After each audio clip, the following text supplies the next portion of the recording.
আজ প্রভু রাখি পূর্ণিমা উপলক্ষে বিশেষ সাজে সজ্জিত হয়েছেন। নতুন একটি শাড়ি, ভায়োলেট কালারের একটি শাড়িতে উনি পরেছেন। এছাড়াও জবার মালা, সাদা ফুল, পদ্মে, নীলমালাতে উনি সেজে উঠেছেন। এ হচ্ছে যে প্রভুর শৃঙ্গার। সবাই শৃঙ্গার দর্শন করুন। এছাড়াও আজকে প্রভু রাখি পরেছেন। এই হাতে একটা রাখি, এই হাতে একটি রাখি, দুটি রাখি দু হাতে উনি পরেছেন। প্রথম বছর ওনার ঘোড়াগুন্ডিজা বাড়িতে।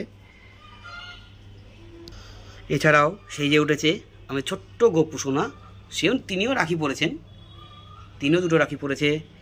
এছাড়াও এদিকে রয়েছেন আমাদের মিলন মাধব, তিনিও রাখি পরেছে, এবং আমাদের ছোট্ট প্রদীপ পাবন, তিনিও রাখি পরেছে।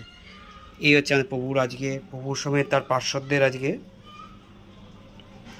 শৃঙ্গার। এবার ভোগ দর্শন করুন। আজকের ভোগ দর্শন, সবাই ভোগ দর্শন করুন। ভোগ দর্শনে কাটে দুর্ভোগ।